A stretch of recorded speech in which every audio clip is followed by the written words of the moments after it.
ब्राह्मण और क्षत्रियों को मिला दलितों का साथ। महाराष्ट्र के सड़कों पर उतरे लाखों दलित। आरक्षण में बदलाव और क्रीमी लेयर को लेकर मचा तगड़ा बवाल। जी हां, आरक्षण की जंग ने अब एक नया और बड़ा मोड़ ले लिया है।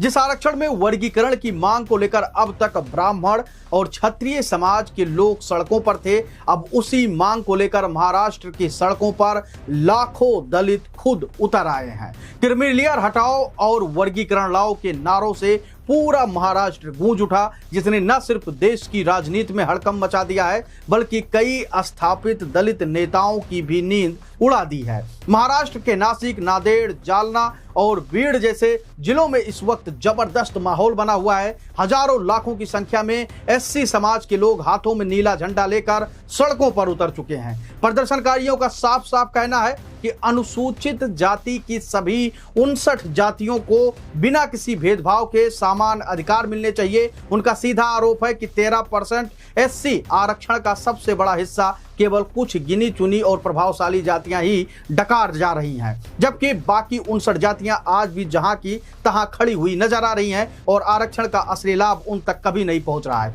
प्रदर्शन कर रहे लोगों की मांग है कि जो लोग आरक्षण का फायदा उठाकर आईएएस, आईपीएस, डॉक्टर, इंजीनियर बन चुके हैं और मजबूत हो चुके हैं, उन्हें क्रीमी लेयर के तहत तुरंत बाहर किया जाए, ताकि आरक्षण का दायरा इस तरह वर्गीकृत हो सके कि इसका लाभ सालों से पीछे छूटे उन गरीबों तक पहुंचे जो पीढ़ी दर पीढ़ी इससे वंचित रहे हैं। राजनीतिक जानकारों की माने तो दलित समाज के इस प्रदर्शन को जंतर मंतर प्रदर्शन कर रहे ब्राह्मण क्षत्रिय समाज के आरक्षण आंदोलन के बड़े समर्थन के रूप में देखा जा रहा है। जनरल कैटेगरी का भी यही कहना था, आरक्षण खत्म ना हो, लेकिन यह आर्थिक आधार पर वर्गीकृत होकर जरूरतमंदों तक पहुंचे।